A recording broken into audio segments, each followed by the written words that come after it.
I'm now going to turn it over to our first speaker, who is Kenneth Holden, who's a lawyer with the Hancock Estabrook in Syracuse, where he's practiced for 27 years, specializing in all types of commercial real estate transactions, as well as natural gas leasing and related matters and conservation easements. Please welcome Kevin Holden, please.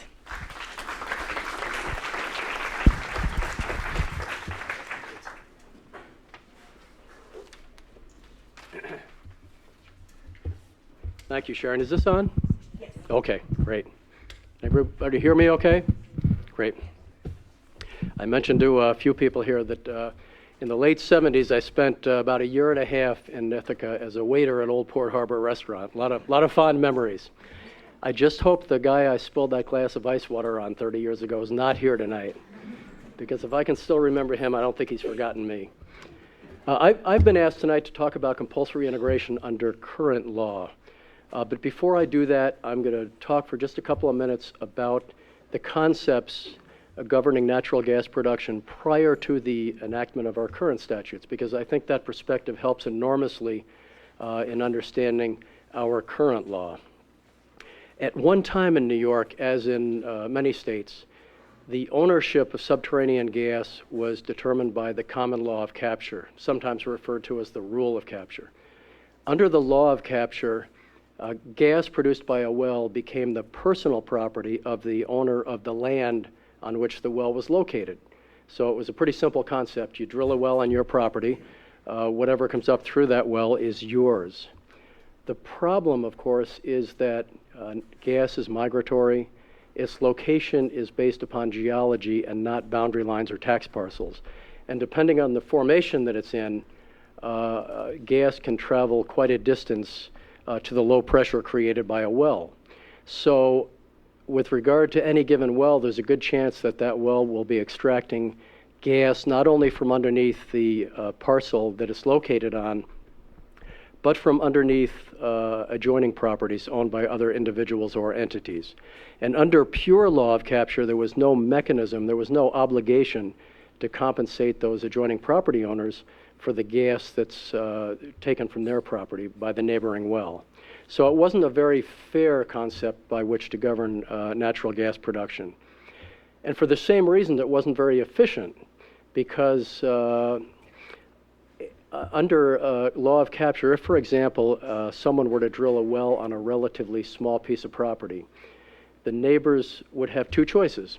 They could do nothing and risk losing the gas under their property without compensation to the neighboring well, or more likely they could scramble and drill a well on their own property as close as possible to the neighbor's well in hopes of grabbing their own gas before the neighbor gets it and maybe grabbing some of the neighbor's gas. So it was a free-for-all. And you ended up with, as Sharon put on one of the slides, you ended up with multiple wells all extracting gas from the same source. So you're increasing surface blight and you're increasing the possibility of environmental problems. New York State began to address the efficiency issue in the early 1960s with the introduction of the well spacing unit concept. A well spacing unit, as many of you know, is simply the demarcation of the land from under which the prospective operator and the DEC have calculated gas will be extracted when that well goes into production. That's based on seismic testing and geological surveys, which have become fairly sophisticated. And by limiting the number of wells through the permitting process, usually one to a well spacing unit, New York has drastically reduced the problem of multiple wells extracting gas from the same source. And the well spacing concept also provided the tools necessary to begin to address the unfairness inherent in law of capture, because if you know where the gas is going to come from with regard to any particular well spacing unit, you can certainly find out who owns that land and in what percentages.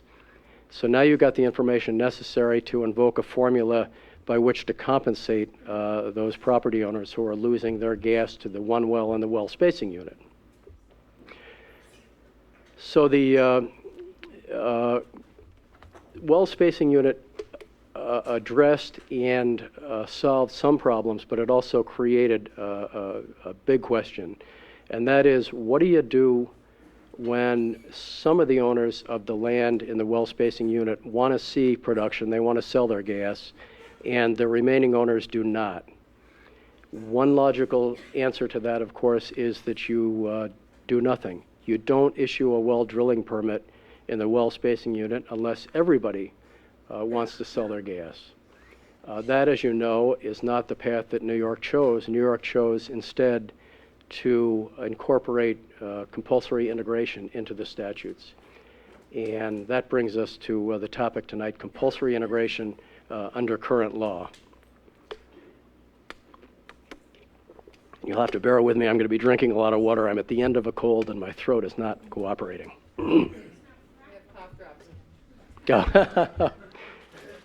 Thank you. I may resort to that. Under current law, when an applicant applies for a well drilling permit, and I'm going to refer to the applicant as the operator because that's how they're referred to in the statute. When an operator applies for a well drilling permit, that permit now has to be associated with a well spacing unit at the time of application. If the operator has leased 100% of the land in the well spacing unit and meets all the other all the other application requirements, the DEC is obviously going to issue a well drilling permit. But if the applicant has not leased 100% of the land in the well spacing unit, but has leased at least 60% of the land, or has leased and owns, in conjunction with ownership, owns or has leased at least 60% of the land, then that application is going to become subject to compulsory integration. The DEC will then set a compulsory integration hearing date at their offices at 625 Broadway in Albany, because every application subject to compulsory integration requires a hearing. The operator is then charged with the duty of sending a notice of compulsory integration hearing at least 30 days prior to the date of the hearing to each of the individuals or entities that own land in the well spacing unit that have not leased. And those, I'm going to refer to those individuals and entities as uncontrolled owners, because that's how they're referred to in the statute. So, interesting choice of term. The notice is going to provide a lot of information to the uncontrolled owner. It's going to provide a copy of the proposed order of integration. It's going to provide a copy or a rendition of the well spacing unit. It'll show the owner where their property is by tax parcel in that well spacing unit. And what percentage of land they own in that well spacing unit. It'll provide an estimate of well-related expenses from preparation through development, production, and plugging. And I'll tell you why that's important in a minute. And among other things, it's going to provide the uncontrolled owner with an election form. And it'll tell the uncontrolled owner that there are 3 ways by which they can participate in that well spacing unit. Non-participation is not an option. If the uncontrolled owner fails to return the election notice within 21 days of receipt by sending it back to the DEC with a copy to the operator, then the owner will be effectively deemed to have chosen one of the 3 elections, a default election. Before I get to those 3 elections, let me say a couple of things about compulsory integration in general, where I find there seems to be a lot of misunderstanding. First, compulsory integration does not provide any surface rights to the operator. All of the rights are subterranean. Secondly, the uncontrolled owner is not forced to enter into a lease with the operator. All of the rights and obligations between the operator and the uncontrolled owner are set forth either in the order of integration or in the statutes and regulations. Article 23 of the Environmental Conservation Law, Title IX, and the regulations found in New York codes, rules, and regulations. And lastly, the operator's rights under compulsory integration, unlike most leases, are limited to the target formation. That is the formation that the operator is seeking to extract gas from as set forth in the well permit application. Now, the operator can deepen the well or sidetrack in that formation, but if they want to drill to another formation, that requires a new well drilling permit and new compulsory integration as to the uncontrolled owners. So, for example, if an operator is drilling in Marcellus Shale and later decides they want to deepen the well to Utica Shale, they have to apply for a new well drilling permit, and they have to integrate the uncontrolled owners all over again as to that new formation. So those are the things that apply in general to compulsory integration. Now let me go through the three elections that the uncontrolled owner can make. The owner can elect to become either an integrated royalty owner, or an integrated participating owner, or an integrated non-participating owner. I'm going to start with the royalty ownership first, because that's the least complex election an uncontrolled owner can make, and it's the default election if the owner fails to return that election form in 21 days.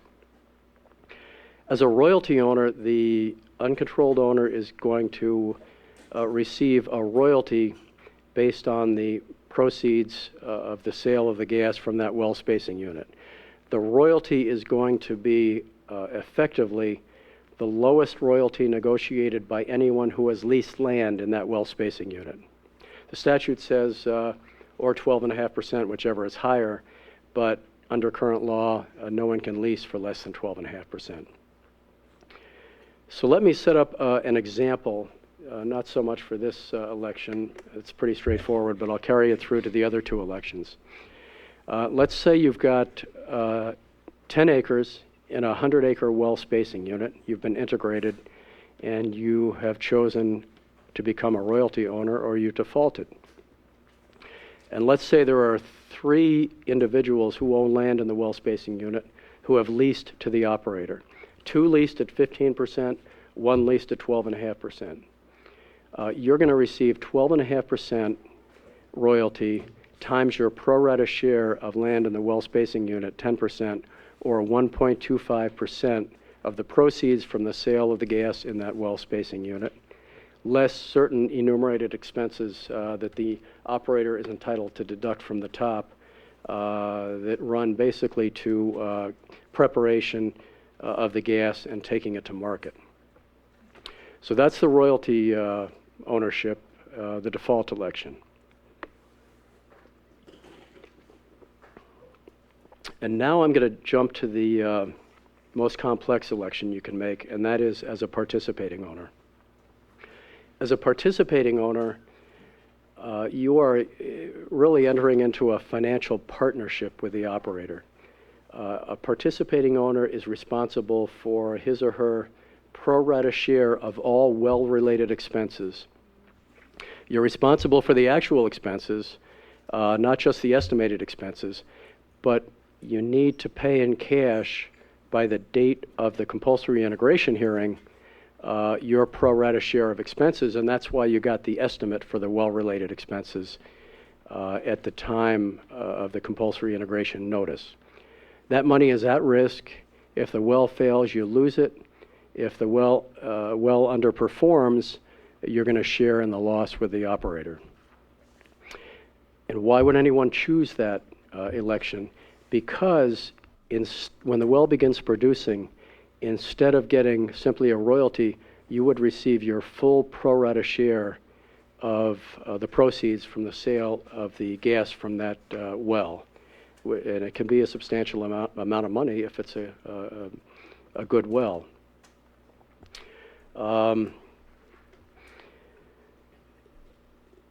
So most of us don't have that kind of money lying around. Well, let me go back to my example. Let's say you have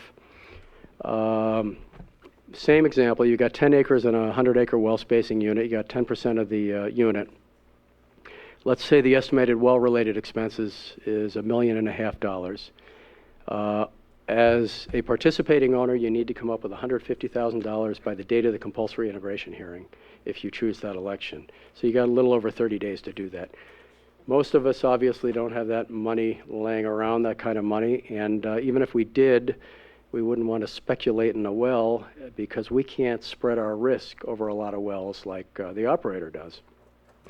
So there is a third election that will enable you to end up in the same place as the participating owner without coming out of pocket any cash for well-related expenses. And that's the third election as non-participating owner.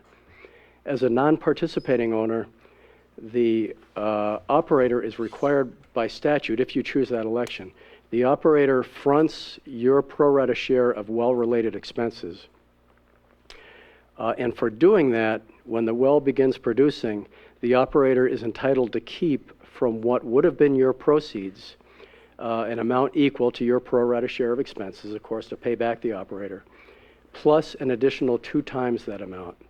The additional 2 times is called the risk penalty, and that's the operator is entitled to keep that for having fronted the money and assuming the risk. And once that's paid, so once 3 times your pro rata share of the well-related expenses is paid, then you get your full pro rata share of the proceeds from the sale of the gas in that well spacing unit. As a non-participating owner, there's one way you can begin the cash flow prior to the repayment of your pro rata share of expenses plus the risk penalty. And that is if you have leased your mineral rights. And this applies even if you lease to yourself or an entity that you control, and even if you do that after you receive the notice. If there's a lessee of the mineral rights, then the operator, when the well begins producing, has to pay a royalty from the get-go. The royalty during the cost recovery phase is 6.25%. Then it bumps up to 9.38% during the first risk penalty phase, and then it goes up to 12.5% during the second risk penalty phase. Now that money ultimately comes out of the operating, the uncontrolled owner's proceeds, but it's a cash flow thing, and it's required if the property has, the mineral rights have been leased. I think I've used up a lot of my time, but there is one important aspect of participating ownership and non-participating ownership that I want to emphasize, and that is the liability associated with those elections, because it's substantial. The statute, the current statute, says as to participating and non-participating owners, the owner shall be liable for its proportionate share of all costs and expenses, including taxes, and claims of third parties related to the well. The claims of third parties is a huge liability.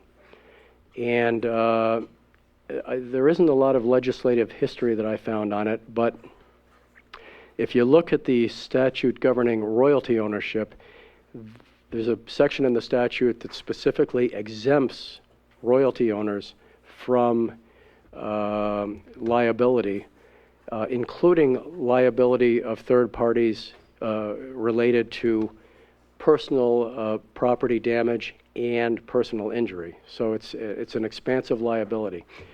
If you choose a participating or non-participating ownership, you need to be aware of that, and you need to insulate yourself, your entity, as much as possible from that liability. I have some difficulties with that particular portion within the context of the compulsory integration statutes. I have some issues with that portion of the statute because it's a deterrent for choosing those elections.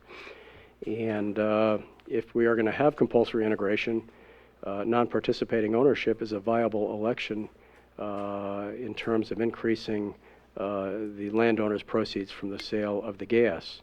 Now, I can understand certainly the operator's perspective. If you're going to share in the benefits, you got to share in the liabilities.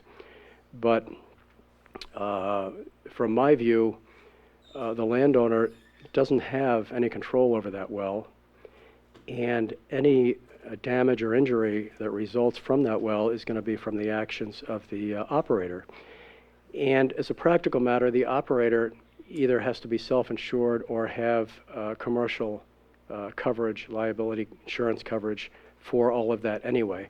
I doubt very much that an insurance company is going to reduce the premium to the operator because some unknown landowner out there has a pro rata share of the liability. So that's certainly a section of the statute within the compulsory integration statutes that I think should be looked at. And we have a lot of more material to cover tonight, so I'm going to give up the podium and thank you for your attention.